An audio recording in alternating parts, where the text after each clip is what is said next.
저희들 어린 시절 시골교회 부흥회는 마을 잔치였습니다. 평상시 교회 나오지 않던 마을 어르신들도 잔치집에 부조하는 심정으로 가서 은혜를 받곤 했지요. 시찰 군내 모든 교회에서 쌀을 사들고 부흥회가 열리는 교회를 찾아갑니다. 일주일 내내 거기 머물면서 은혜를 받곤 했습니다. 단순한 신앙 집회 차원을 넘어서 강연회였고 축제였습니다. 눈물 있고 웃음이 있는 엔터테인먼트였습니다. 최고의 오락이기도 했습니다. 저도 어린 시절 어머니 따라 교회 부흥회에 참석했다가 무릎 빼고 졸고 자다 강사님의 콜링 소리를 들었습니다. 앞으로 목사로 살아갈 사람 자리에 일어나라고. 철없이 잠이 들겠든지 벌떡 일어났습니다. 그 한 번의 경험이 오늘 목사로 내 삶을 결정하게 되는 겁니다. 오늘 설교 제목, 한 번의 작은 감동, 내 미래를 바꾼다. 한 번의 작은 감동, 내 미래를 바꾼다입니다. 신앙생활을 하다가 진한 감동을 경험할 때가 있습니다. 그 순간은 내가 변하는 시간입니다. 내 인생의 미래, 명운이 바뀌어지는 시간입니다. 한소망교회 개척 초기에 부족한 종이 경험했던 불의 경험, 또 물의 경험은 오늘 한소망교회 색깔을 결정했습니다. 드레스디아스라 불려지는 은혜의 동산 경험은 한소망교회 영성과 예배에 또한 색깔을 만들어 주었습니다. 마두동 예배당 성전을 건축하다가 선진화된 전 세계 교회를 탐방했던 일은 우리 교회 부흥의 원동력이 되기도 했습니다. 한 번의 신한 은혜, 내 삶을 바꾼다는 겁니다. 건강한 한 번의 감동이 내 미래를 바꿀 수 있다는 것이죠. 영혼이 병들고 마음이 병들고 육체가 병들어도 하나님의 한 번의 만져주심을 통하여 우리는 건강한 삶을 살 수가 있습니다. 가을이 되면은 감사 특밤이라는 이름으로 우리는 은혜를 기다리게 됩니다. 여러분, 한소망의 모든 성도님들이 이번 감사 특밤에 은혜의 주인공들이 되시기를 축복합니다. 요즘 신앙생활을 잘하고 은혜 받는 삶을 지속하는 것은 영적인 전쟁입니다. 현대인들의 삶이 너무 복잡해졌습니다. 시간뿐만 아니라 머리도 복잡합니다. 감사 특밤, 감동과 사귐이 있는 특별한 밤이요, 감사와 사랑이 있는 특별한 밤이요, 감사절기 최고의 감사가 있는 특별한 밤입니다. 3주 동안 매일 밤 20명이 넘는 세계적인 강사들이 출동하여 하늘의 감동을 우리에게 전해줄 것입니다. 모든 교인이 모든 상황을 이기고 개근하여 은혜의 주인공들이 되기를 바라는 마음이 이 목사의 심정입니다. 20하루 동안에 어느 날 하나님이 여러분을 찾아오실는지, 어떤 날 메시지가 결정적으로 여러분에게 감동을 줄는지, 어떤 강사님을 통하여 여러분의 인생의 미래의 명운을 바꿔줄 것인지 우리는 알지 못하는 것이죠. 그래서 사모함으로 매일 밤 달려나와 하나님이 만져주실 것을 사모하고 기다리는 것입니다. 매일 밤 3,000명 이상의 성도들이 참여할 것입니다. 바라기는 1,000명 이상이 3주간 개근하여 위대한 변화를 맛보고 간증의 주인공들이 되시기를 바랍니다. 오늘 본문 예수님께서 전도여행 중 잠시 두로 지방을 지나시게 됩니다. 거기 살던 헬라 여인, 즉 한 이방 여인이 예수님께 달려나와 끈질기게 매달려 기도하고 큰 은총을 덧입는다는 짤막한 이야기입니다. 여기 두로는 이방 땅입니다. 예수님께서 전도여행을 하시던 3년 가운데 꼭 한번 이방 땅에 가신 적이 있습니다. 바로 그 사건이 오늘 본문에 기록되어져 있습니다. 복음이 예루살렘의 벽을, 유대의 벽을 넘어서 이방으로 돌아가는 전환점의 순간입니다. 한 번의 큰 감동, 한 번의 큰 믿음의 고백이 필요했던 것입니다. 여기 두로는 요세푸스의 글에 의하면 이스라엘 사람들에게 가장 나쁜 감정을 가진 사람들이 살던 땅이라고 합니다. 성경에서는 항상 두로와 함께 시돈이 나옵니다. 옆 동네 시돈은 악녀 이세벨의 고향이기도 합니다. 더더구나 이스라엘 사람들이 더럽다고 상종도 하지 않던 스로보니게 여인이 예수님께 나와 딸이 더러운 귀신에 걸려 고생한다고 부르짖습니다. 오늘 본문 바로 이런 악조건 속에서 펼쳐지는 사건입니다.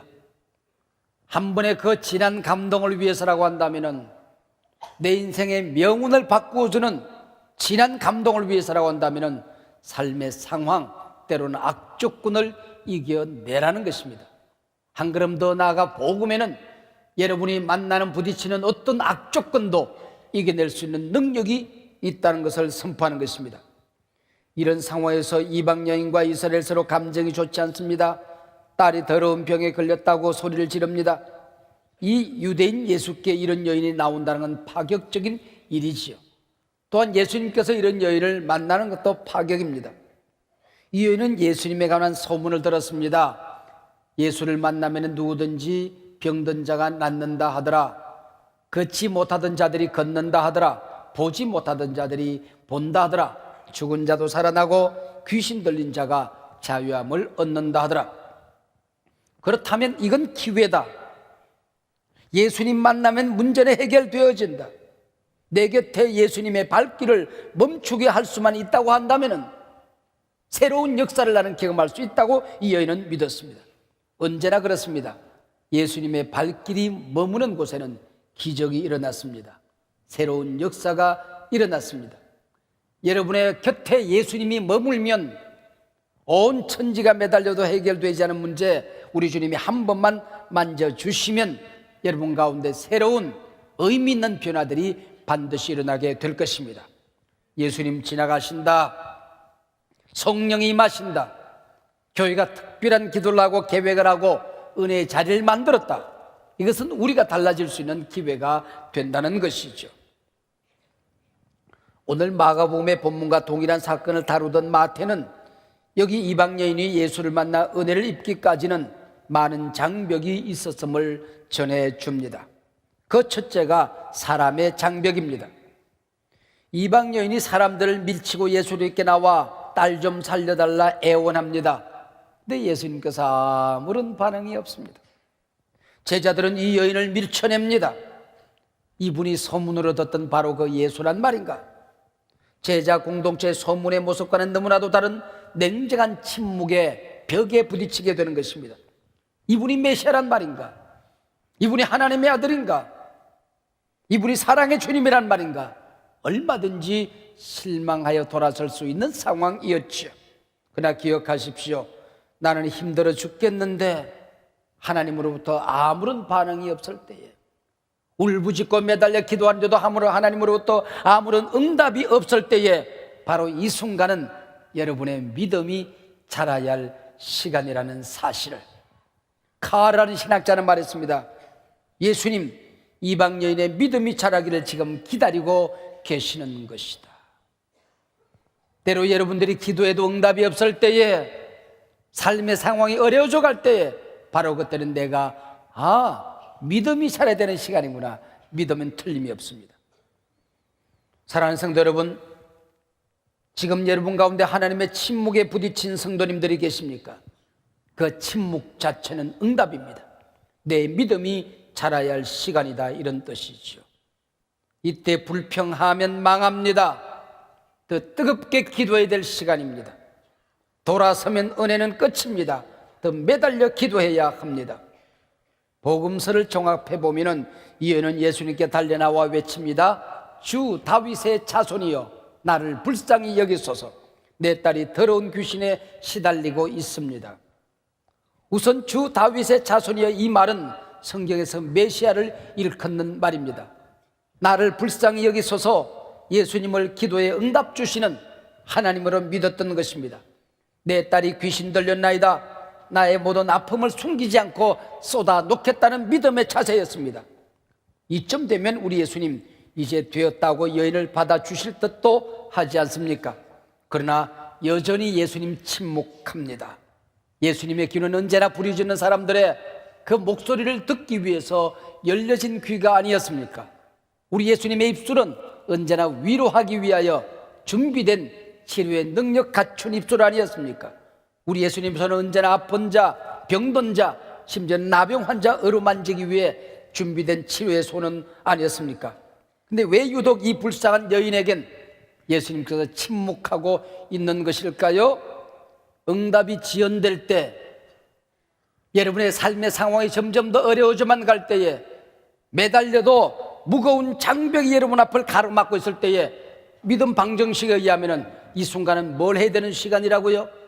기억나니? 믿음이 자라야 되는 시간, 내 믿음이 자라야 되는 시간이란 말입니다. 예수님의 무거운 침묵, 제자들의 차가운 냉대 앞에 이 이방 여인은 포기하지 않습니다. 오늘 본문 25절, 예수의 발 아래 엎드려 울부짖습니다. 26절, 그러나 예수님은 더욱 차갑게 대하십니다. 자녀의 떡을 취하여 개들에게 던짐이 마땅치 아니하다. 여기 엎드려 이 말은 계속 용법입니다. 한 번 엎드리고 말았다는 것이 아니고 발로 걷어차면 또 앞으로 엉금엉금 기어가 엎드립니다. 누군가 밀쳐내면 포기하지 않고 또 앞으로 달려나가 엎드렸다는 얘기입니다. 예수님의 만져주심이 있을 때까지 포기하지 않겠다. 내 기도에 응답이 올 때까지 나는 매달리겠다. 나는 구하겠다. 주실 때까지. 나는 찾겠다. 찾을 때까지. 나는 그 문 두드리겠다. 그 문 열릴 때까지. 여러분 가운데 아픈 사연, 누구하고도 의논할 수 없는 가슴 아린 사연을 안고 오늘 오신 분 계십니까? 막다른 골목에서 갈 길 알지 못하여 방황하시는 분 계십니까? 매달려도 부러지져도 차가운 침묵만 여러분 앞을 가로막고 계신 분 계십니까? 바로 그때가 더욱 뜨겁게 기도해야 될 시간입니다. 이미 응답은 준비되어져 있습니다. 여러분이 포기하지 않으면, 뒤로 물러가지 아니하면, 낙심하지 아니하면 반드시 응답은 준비되어 있는 것입니다. 자녀의 떡을 취하여 개들에게 던짐이 마땅치 아니하도다. 여러분, 해도 너무한 말씀 아닙니까? 너는 개다. 개 같은 이방 여인의 기도에 응답할 겨를이 없다. 만약 우리가 이런 상황에 부딪혔다고 한다면 여러분 계속해서 믿음 생활할 수 있겠습니까? 주님 앞에 기도할 용기가 있습니까? 한 마리 개가 되어서라도 당신의 은혜를 받을 수만 있다면 난 좋습니다. 이 믿음을 주님 앞에 보여드릴 수 있냔 말입니다. 여기 예수님의 유모가 있습니다. 헬라어로 개라는 말은 퀴온, 그렇게 되어 있어요. 이 퀴온이라는 말의 축소형, 그리고 여기다가 작아지는 의미를 붙이면 퀴나리온이 됩니다. 그러면 반려동물, 애완견 강아지가 되는 것입니다. 퀴나리온, 반려동물 애완견이란 말입니다. 우리 예수님께서 이 여인을 향하여 길거리를 배회하고 있는 더러운 한 마리 개가 아니라 퀴나리온, 반려동물 애완견이라고 말할 때 이 여인은 빙그레 웃고 있는 것입니다. 예수님의 응답으로 받아들인 것이죠. 이 얼마나 건강한 성품입니까? 얼마나 높은 자존감을 지닌 여인입니까?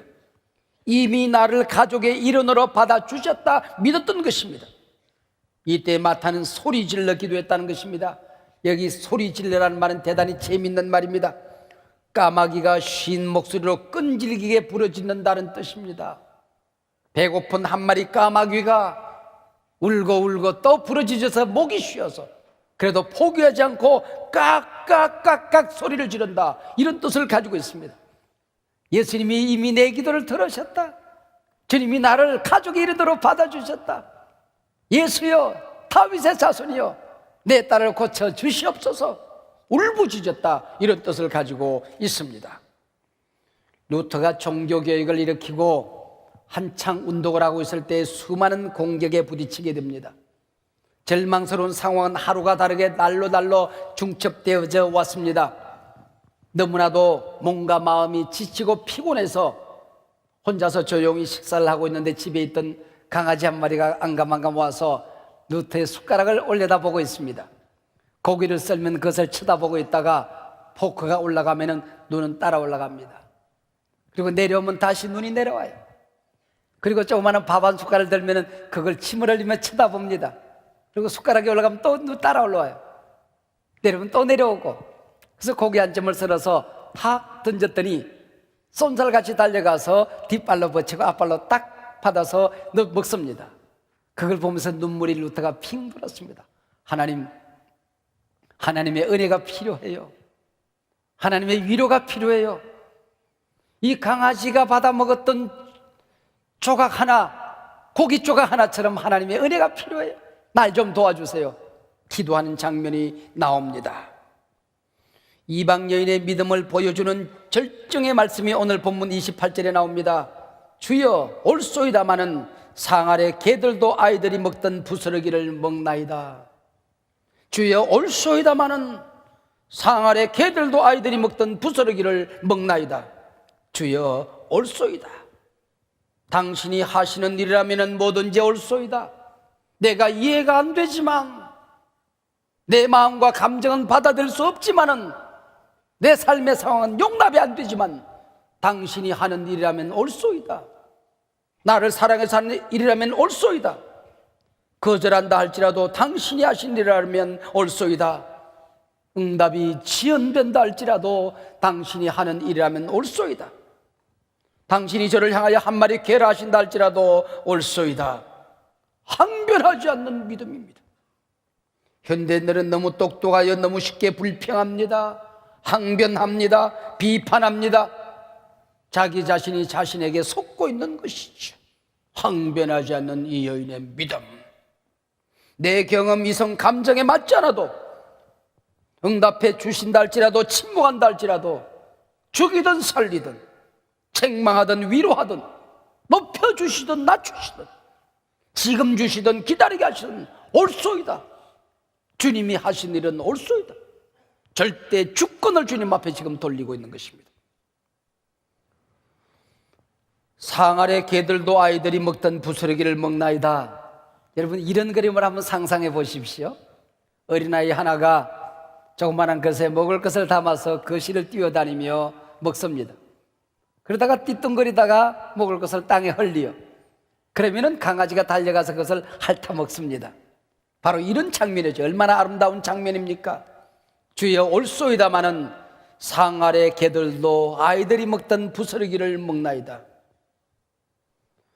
하나님의 부스러기 한 토막이면 내 아이들이 낫겠나이다는 믿음입니다. 미국과 캐나다 사람이 계획해 주는 양식이면 동남아 빈국 국민들의 양식이 되고도 남는다 합니다. 우리나라 사람들이 버리는 쓰레기, 그 쓰레기를 치우는 비용이면 북한 주민을 기아로부터 해방시킬 수가 있다고 합니다. 전노하신 하나님의 부스러기 능력 한 토막이면 내 삶에 기적이 일어날 수 있습니다. 새로운 역사가 일어날 수 있습니다. 주여 부스러기 능력이라도 제게 주시옵소서. 사랑해 주님 부스러기 사랑 한 토막이면 세상이 달라집니다. 우리 가정이 달라집니다. 깨어진 모든 것들이 회복되어집니다. 우리 주님 친히 흘리신 보혈 부스러기 한 방울이면 내 VIP들이 구원받고 인류는 구원받을 수 있습니다. 그래서 한 번의 감동 내 인생의 미래를 바꾼다입니다. 한 번의 은총 내 인생의 명운을 바꾼다입니다. 한 번의 하나님의 만져주심, 불가능한 일들이 가능해지는 역사가 일어나게 되는 것입니다. 할렐루야. 제가 분주하게 다니다 보면 점심 먹을 시간이 없었습니다. 그래서 급하게 도시락을 하나 사들고 가다가 시간이 맞춰지면은 공원에 앉아서 혼자 도시락을 먹습니다. 그러다가 밥풀을 흘리기도 하고 또 치킨 부스러기가 땅에 떨어지기도 합니다. 그러면 어느새 개미들이 새까맣게 몰려와요. 그래서 그 아이들이 귀여워서 치킨 조각을 찢어서 거기다 올려놓습니다. 그러면 이놈들이 몇 마리가 그걸 끌고 가려고 애를 써요. 온갖 몸부림을 합니다. 그러다가 몇 놈이 사라져요. 그럼 동리 친구들 다 데리고 와요. 그리고 끌고 가는 거예요. 내가 어차피 못 먹을 거니까 거기다 다 떨어뜨려 놓습니다. 부스러기를 떨어뜨려 놔요. 그러면은 뭐 이웃집 동리 개미까지 다 와서 그걸 끌고 가더라고요. 그러면서 제 마음속에 야 이놈들아, 내가 흘린 부스러기 한 토막이면은 너희들은 겨울 양식이 될 거야. 부지런히 가져가거라. 그리고 자비를 베푼 양 그 자리 툴툴 틀고 일어나게 되는 것입니다. 하나님의 부스러기 한 토막이면, 주님 사랑의 부스러기 한 토막이면, 하나님 능력의 부스러기 한 토막이면 우리 안에 불가능해 보이는 일들이, 안 되던 일들이, 어려워만 보이던 일들이, 인생의 장벽처럼 느껴진 일들이 시원하게 해결될 줄로 믿습니다. 마가복음의 이야기는 이렇게 하여 이 여인이 은혜를 받았다, 응답을 받았다 하는 이야기로 막을 내립니다. 그러나 마태는 마지막 예수님의 말씀을 놓치지 않고 우리에게 전해줍니다. 마태복음 15장 28절에 보면은 예수께서 대답하여 이르시되 여자여 내 믿음이 크도다, 내 소원대로 되리라. 여자여 내 믿음이 크도다, 내 소원대로 되리라. 여기 여자여 이 말은 오 여인이여 이 말입니다. 감탄사입니다. 좀 더 정확하게 번역하면 놀랍도다 여인이여 이 말입니다. 내 믿음이 크도다.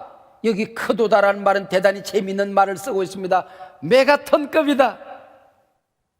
놀랍도다 여인이여 그대의 믿음이 메가톤급이로다, 이런 얘기입니다. 예수를 감동시킨 믿음이었죠. 감동받으려고만 하지 말고 한 걸음 더 나아가서 하나님을 감동시키는 믿음, 하나님을 감동시키는 헌신, 하나님을 감동시키는 충성이 우리에게 필요한 것입니다. 복음의 장벽을 넘어서기 위해서 이 믿음이 필요했던 것이죠. 예루살렘 벽을 뛰어넘어서 이방으로 복음이 전해지는 이 길목에 이 여인의 믿음을 확인하는 순간 감동받으신 우리 주님 얼마나 기뻐하고 계시는 것입니까? 말레이시아 수도 쿠알라룸푸르에 가면은 그들이 가장 자랑스럽게 생각하는 페트로나스 트윈타워라 불리는 쌍둥이 빌딩이 있습니다. 세계 최고층 빌딩 가운데 하나입니다. 88층. 제1롯데월드보다는 훨씬 더 낮아 보이지만 실제 높이는 높습니다. 452m, 창문만도 32,000개. 이 건물은 말레이시아의 영으로 일컬어지는 마하티르 대통령이 2020 프로젝트 가운데 하나로 2020년도가 되면 말레이시아를 세계 선진국 대열에 올려놓겠다는 야심찬 포부를 가지고 모든 힘을 쏟아부어서 1996년 완공한 빌딩입니다. 그 이후 8년 동안 세계에서 가장 높은 빌딩으로 여겨져 왔습니다. 제1동은 일본의 하자마 건설이 수주를 받았습니다. 두 번째 동인 제2호 빌딩은 삼성물산 건설이 수주를 받았습니다. 마하티르 대통령이 알고 있는 게 한 가지가 있었습니다. 일본 사람과 한국 사람 붙여놓으면 죽을 똥살똥한다. 경쟁을 붙여놓은 것입니다. 1990년대 초만 하더라도 우리의 건설 기술은 일본의 그것과 따라갈 수 없을 만큼 낙후되어져 있는 상황이었습니다. 설상가상으로 일본이 35일이나 먼저 수주를 받고 시작을 했습니다. 누가 더 완벽하게, 누가 더 먼저 답을 올릴 것인가 세계가 주목하고 있었습니다. 몇 년 동안 삼성건설 직원들은 휴가를 반납했습니다. 뒤처져가는 삼성건설 직원들을 격려하기 위해서 교민들은 아침 저녁으로 밥과 반찬을 해다 나르며 응원을 하고 태극기를 흔들었다고 합니다. 앞서가는 일본을 죽을 힘을 다해 따라갑니다. 마지막 88층 동을 건설할 무렵 공기는 거의 일치하는 수준까지 달았습니다. 옥탑 타설은 물론 일본이 먼저 타설하기 시작했습니다. 그러나 위치 선정이 잘못되어서 두 대의 크레인 가운데 한 대가 타설을 할 수 없는 상황이었습니다. 그것을 보고 한 걸음 뒤에 크레인을 세우던 삼성은 위치를 변경, 높이를 수정하여 두 대의 크레인이 동시에 타설을 시작할 수가 있게 된 것입니다. 누가 이겼을까요? 제가 누가 이겼는지 전제했기 때문에 이 얘기를 찾아온 것 아니겠습니까? 마지막 생중계를 하던 세계가 깜짝 놀랐습니다. 한국 건설 산업이 저 정도란 말인가? 마지막 비례침을 딱 세웠을 때에 해가 서산에 넘어가고 있었습니다. 근데 그 햇빛이 삼성물산에 건설한 제2동을 쫙 비치고 제1동은 그림자에 깔려 있었습니다.